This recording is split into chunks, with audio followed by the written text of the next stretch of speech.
A man once wrote that there are only two certainties in life, death and taxes. But had that man lived to play the Crash Bandicoot Insane Trilogy, I wonder, would he have added remastered Spyro Trilogy to that list?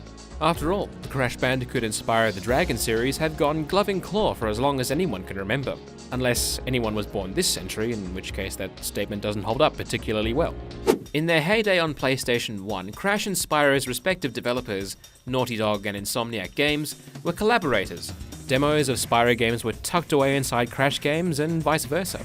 And when the series passed on to other developers, Crash and Spyro continued to appear together.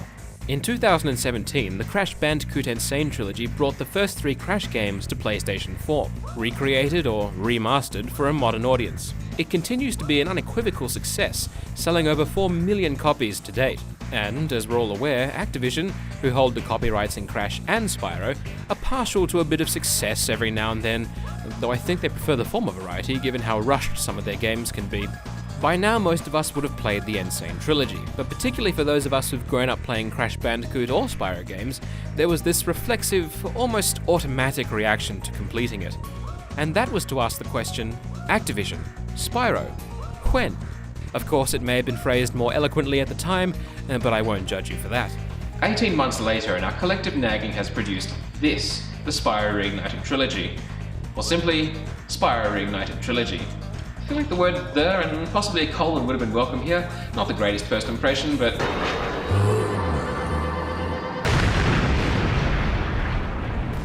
The Spyro Reignited Trilogy is a remastered collection of the first three Spyro games, Spyro the Dragon, Spyro 2 Ripto's Rage, and Spyro Year of the Dragon. These originally released on PlayStation 1 between 1998 and 2000, and every location, character and sound found therein has been recreated, or reignited, with modern technology and visuals for PlayStation 4. This comes to us courtesy of Toys for Bob, mostly, but more on that later. These guys are the developers behind many games in the popular Skylanders series. Popular with parents, that is. But Skylanders was not my first encounter with Toys for Bob. That would actually be Madagascar on PlayStation 2. Now this came out in 2006, and it is a movie tie-in game, but growing up I actually remember it was one of the good ones. So that's a pretty good sign going into the Reignited Trilogy. But have Toys for Bob truly reignited the Spyro series, or have they simply reheated the original games in a microwave for a quick and passable experience? To answer the question, I prepared this thesis. But I'll persist with presenting my thoughts in video form since we're already here and this is a bit dull. Oh, and I'll proofread it for you. Thanks, Skinton, I guess. This is Skinton. He doesn't know anything about Spyro the Dragon. He's just a person that I know. Properly and thoroughly appraising the Spyro Reignited Trilogy requires someone with an intimate knowledge of the original three Spyro games, and a proclivity for immaculate phraseology to sensibly explicate a conclusion regarding how faithful or unfaithful the Reignited Trilogy actually is. Ah, you've misspelt your here. It's you, then apostrophe R-E. And finally, it requires someone who still cherishes his childhood copies of Spyro 3 Year of the Dragon. As expected. Spyro 2 Gateway to Glimmer, or Ripto's Rage. And of course, the original Spyro the Dragon. This isn't Spyro 1, this isn't even anything 1, this is Driver 2. Clearly that someone was not available. But my history with the Purple Dragon should be sufficient. I hope it is, if I'm to avoid having the word casual branded across my forehead. It dates back to 1999 when I got Ripto's Rage, or Gateway to Glimmer, as it was known in Australia. I remember as a child being awestruck by the worlds of Avalar. They were all so big and they had people living in them who needed help. It knocked down the walls of everything that I experienced before it with Crash Bandicoot. As for its predecessor, well, I never did own a copy of Spyro the Dragon. I played it through for the first time only a few years ago via the PlayStation Store. But it was Year of the Dragon that I really became obsessed with during my primary school days. Many of my friends were playing it at the same time, and we even had a little gang that would swap cheat codes and memory cards. Year of the Dragon is probably my favourite of the three, and the one that I'm most familiar with today, though Gateway to Glimmer is not far behind. So you can bet that I'll be going through the Reignited Trilogy with a fine-tooth comb, because the devil will certainly be in the detail. Or should that be, the dragon will certainly be in the... No, I can't say that. I'm not a Spyro casual, I swear. When you load up the Reignited Trilogy, what greets you isn't as extravagant as what greets you in the Insane Trilogy. There's no Activision Presents or an opening sequence, and the menus are colourful, albeit basic. You don't get much of a taste of the creative vision informing this remake, not like you do with the Insane Trilogy. So you might not be prepared for how beautiful everything looks once you actually begin a game. I started with Spyro the Dragon, and I expected to see a remastered high-definition version of the Artisan's World. And that was what I saw, but I definitely wasn't prepared for how breathtaking that sight would be. I was all like, wow. There is a monumental amount of detail to take in here. An afternoon sun spreads a warm orange glow over the world. Each enemy, tree, and structure casts its own shadow, creating an extensive palette of colours on the screen. The grasses are rendered as individual clusters of blades that slowly sway about in the wind. And this is only the first level of the game. Before I did anything else, I panned the camera around Spyro to take in these layers of reignited colour and detail. This was something that I would end up doing at the beginning of every level in the Reignited Trilogy, and if you're anything like me, or actually are me, then you'll probably do the same. And rightly so, because unlike Crash games, Spyro games have always had these wide open worlds that can be properly admired. So the new coat of paint here really shines through. Obviously, I'm not suggesting that you paint your games, that would make them unreadable. Thank you. Of course, you will eventually want to start playing the games, and the Reignited Trilogy offers two ways of doing so. A default reignited control scheme, and a retro control scheme. The retro controls, as evinced by the word retro, replicate the control scheme of the original games. But the reignited controls introduce modern conveniences. You can now rotate the camera with the right analog stick and pull it back to behind Spyro with the L2 button. I started with the retro controls because I wanted to be able to precisely rotate the camera, especially with all this panning, but it became annoying not to have that option to pull it back, so I switched back to the reignited controls towards the end of Spyro the Dragon. Heresy, I know. When you do start playing, you'll notice that Toys for Bob have made some changes, or dare I call them improvements, to how it feels to control Spyro. Again, heresy, but hear me out here. Spyro controls almost identically to how he does in the original Ripto's Rage and Year of the Dragon, but it feels as though he's more nimble now. He turns more sharply when running or charging, and he can jump a little bit higher and faster too. Gliding works as it does in the original games, with the exception that Spyro falls faster, but hovering gives you slightly more height and distance than it used to. And, for the first time in the series, Spyro automatically grabs onto ledges and pulls himself up if you've just missed the mark. But only in Spyro the Dragon. As for when you're skating on ice or swimming underwater, Spyro does feel more maneuverable, but the camera continues to be something of a nuisance while you're underwater. Though I suppose that's more the mark of an authentic recreation than it is a sign of a dated design. These changes widen the margin for error as you run, charge, jump, and glide around the worlds, and you can use charging or gliding in more places. This also means that there's less of a learning curve for any new players, or casuals that you may know, like people who play it on Xbox, or Skinton. Wait, which one do you think I am? A new player or just a casual? Is it really too far-fetched to claim both in this case, Your Honor?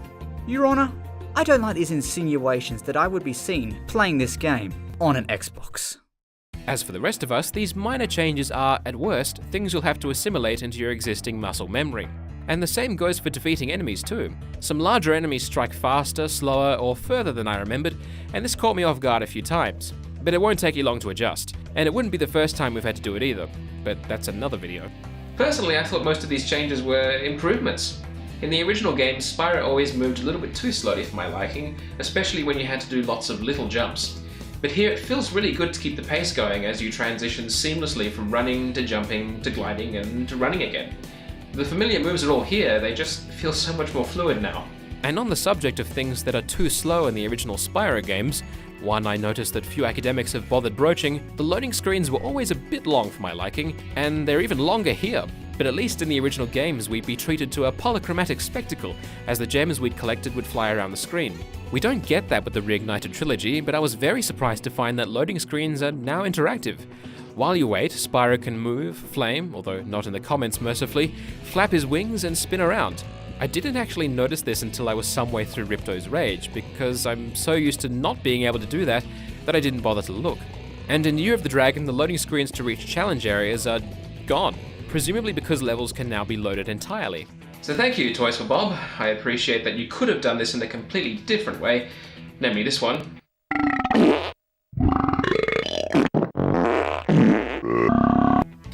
But I'm fairly certain that wouldn't have gone well. What I'm not fairly sure of is why the Reignited Trilogy has to load for as long as it does whenever you die or retry a challenge. I mean, does the word reigniting really have to appear every single time? In the original games, you'd be back in action after a quick fade to black. But here, it gets tiring to wait so many times, especially when you're dying or retrying a challenge over and over again. Like in the boss fights, or in the speedway levels with the time attacks and the races as well. Did somebody say race? Greetings, creatures of this planet! If it isn't the Minister for Environment in charge of reducing carbon emissions on the planet Gasmoxia and disgraced racing aficionado Nitrous Oxide. This is truly an honor, sir, but why are you appearing in a Spyro video? Well, you wrote it, Terra Vermin. Isn't it a bit late for a reignited video? Anyway, I heard the word race, and naturally I assumed that there would be a race for the fate of your planet. Oh, I see. Well, I'm terribly sorry, but you see, there actually isn't going to be a race today. No racing. Sorry, that was completely my fault. I should have used a less confusing word. Perhaps relay, or fixture, or rally, or maybe even time trial. Actually, no, maybe not time trial.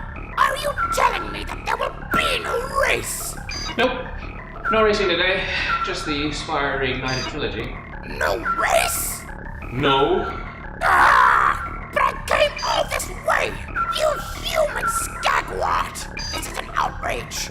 I have half a mind to turn your miserable channel into a concrete parking lot! Actually, Crash Bandicoot character, I don't believe it's possible to transform an internet construct into physical matter.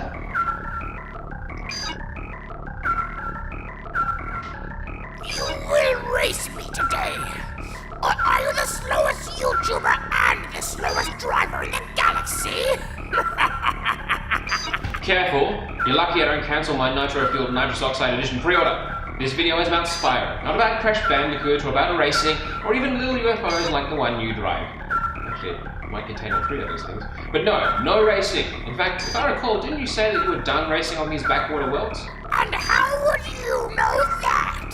If I recall, you never completed Crash Team Racing, so you would have never heard me say that.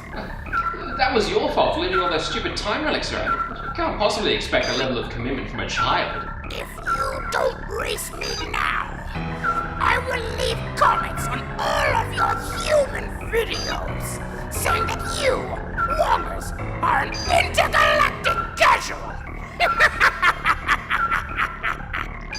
And make you my slave too. No. Look, I will race you and I will complete Crash Team Racing. Just not today, alright? Now, if you wouldn't mind clearing off until I've got some new material for you to say. Don't you have anything more important to do? This won't be the last time you'll face nitrous oxide. We will meet again. Probably on PlayStation 4 or Nintendo Switch, depending on which version of the game you pre-order. Now, where did I put my fuzzy orange dice? I'm certainly glad that little sketch is over. I mean, who would want to race against that guy? And just between you and me, he is ugly. Ugly? That does it!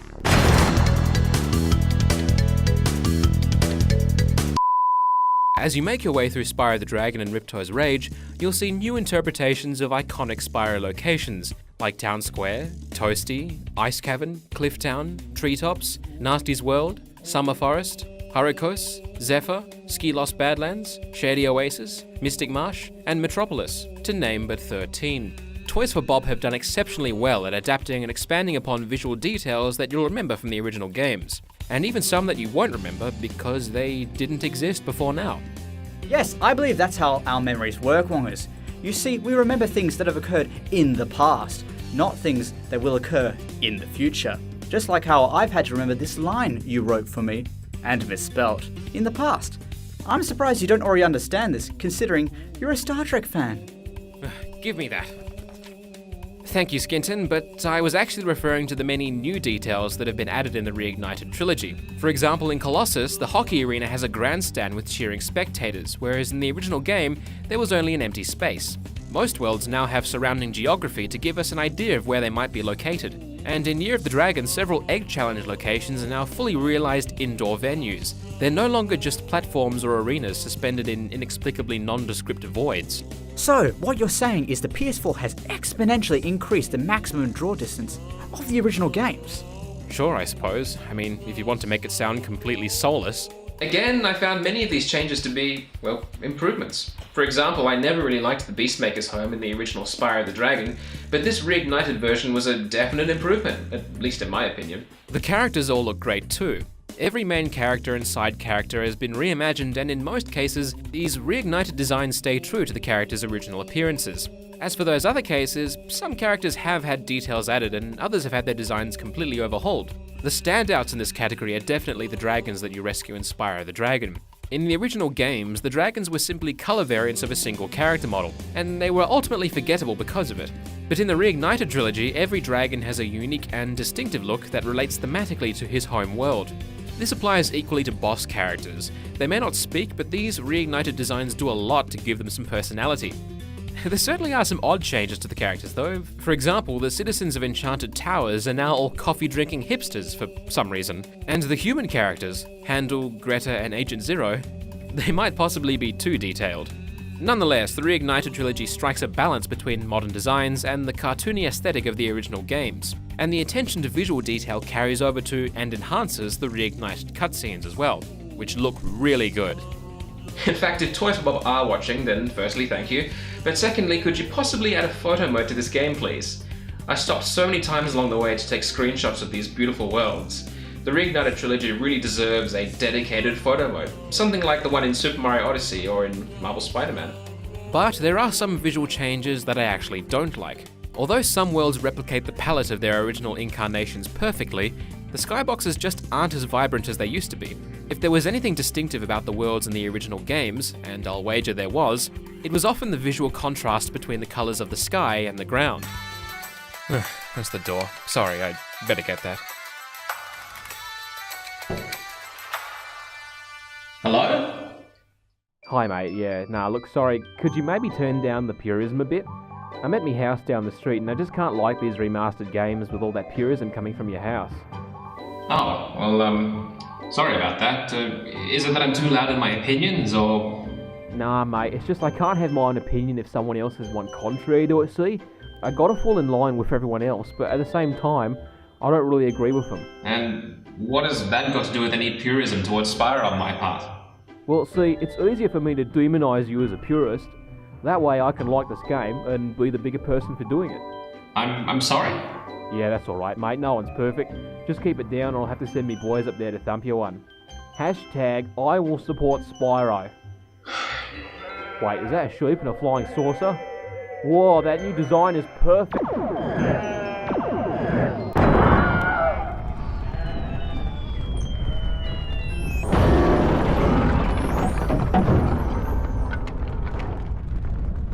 Equally crucial to giving each world of the original games an indelible identity is Stuart Copeland's distinctive soundtrack. As with the Insane Trilogy, every classic theme from the original games has been recreated in-house for the Reignited Trilogy. But when it comes to music, the Reignited Trilogy has its younger sibling, Beat. The reignited mixes of Copeland's themes are heard in-game as dynamic music. In any world, the usual track will start as you remember it and then fade into a soft background track. As you start moving around and collecting gems, the music will pick up again at full volume and with all instruments, and a bongo track will play whenever you charge. This was a very impressive feature and one that really kept me engaged. With Stuart Copeland's soundtrack coming through as dynamic music, the Reignited Trilogy both sounds and feels like a truly modern Spyro experience. But what will other players, who are not me, think of this feature? Well, at one end of the spectrum, you have the Spyro purists. This is Ultracell. Having completed the original Spyro the Dragon at only 2 years of age, Stuart Copeland's original score is inscribed on his cerebral Dr. Cortex. This causes him to react violently when exposed to anything other than the original piece. The 5 worlds, or is it 6? For a dragon's age, we now have 12...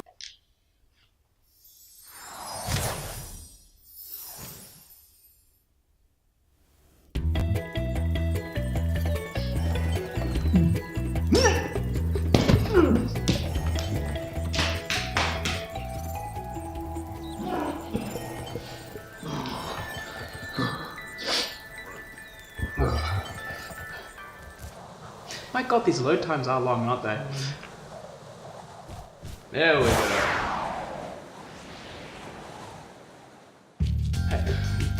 Oh no.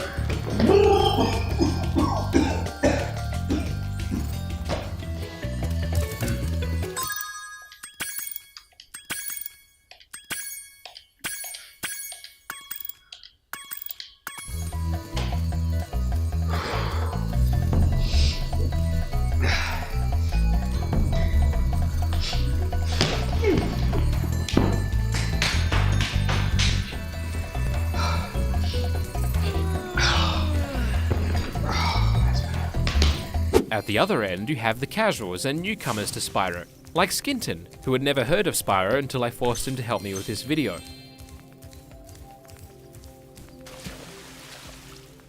These players will likely find the recreated dynamic themes completely innocuous, but only because they don't know any better. And somewhere in the middle you have people like me, Spyro fans who grew up with the original Spyro games and lean towards being purists, but find that they're still physically able to enjoy this new soundtrack. Fortunately, the Reignited Trilogy caters to all three varieties of player. You can turn off dynamic music at any time, and even toggle between the Reignited and original versions of the soundtrack.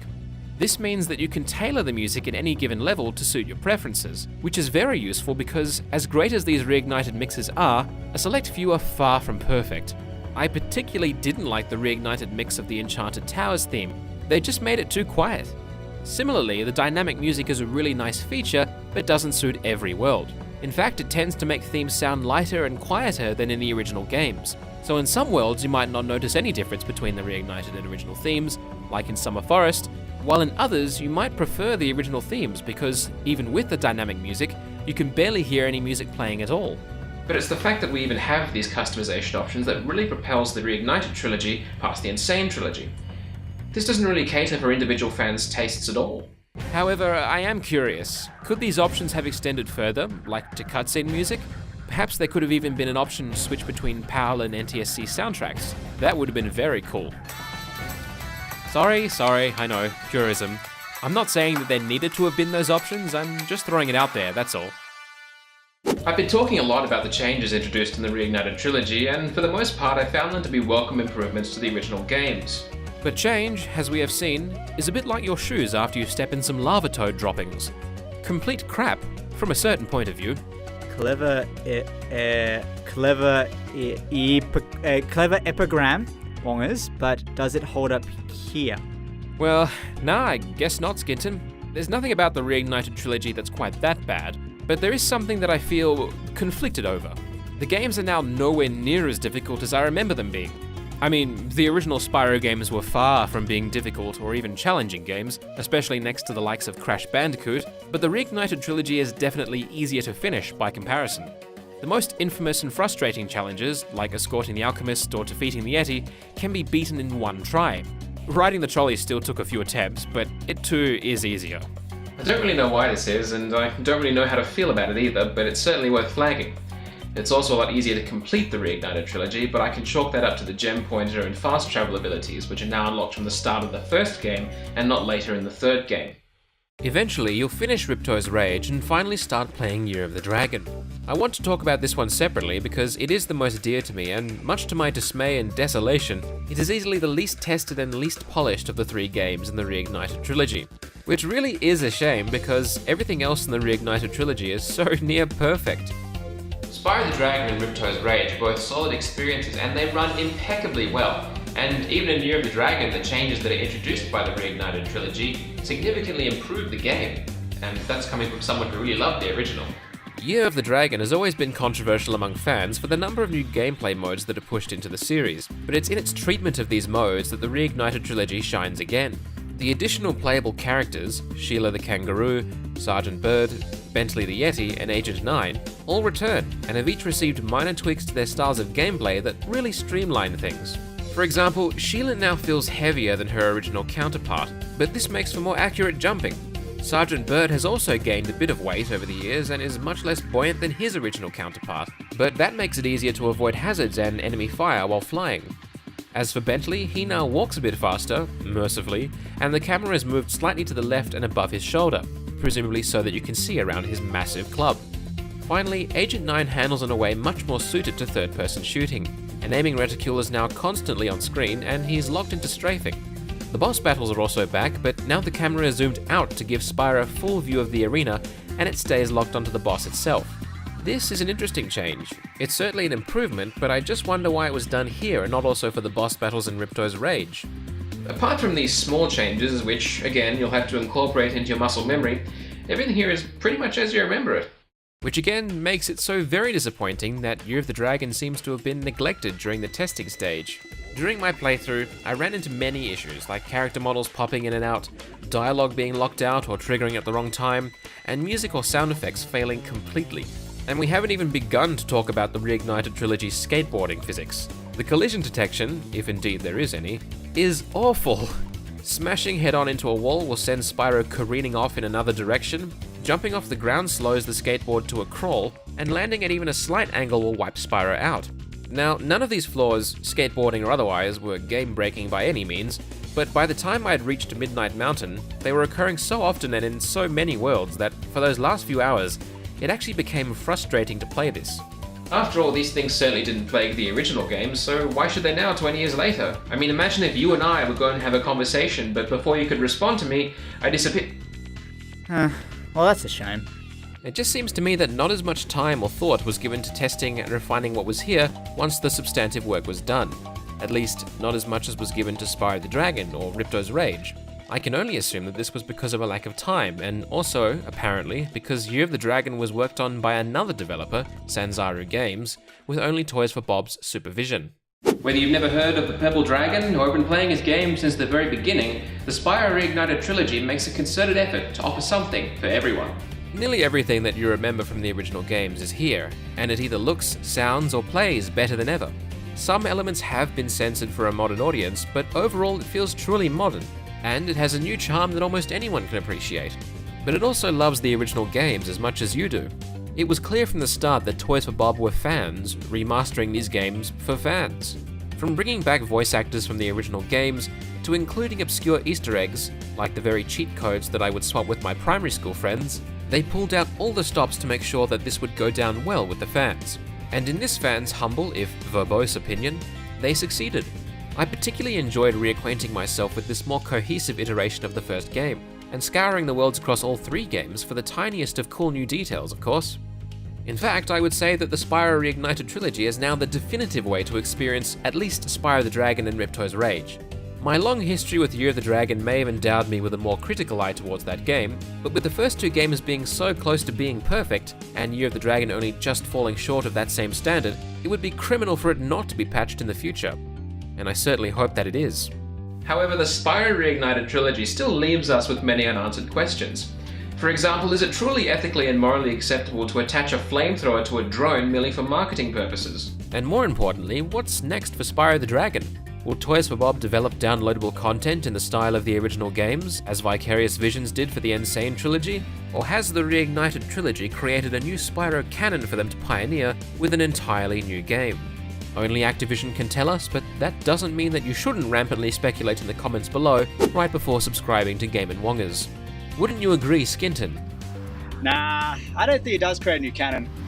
And nor does it make one of these, because this is a field gun and not a cannon.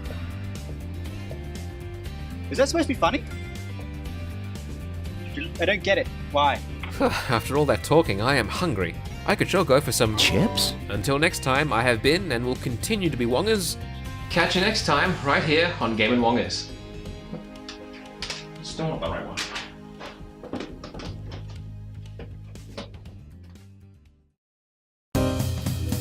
Well, the little terror vermin has finally reached the end of the video. What took you so long?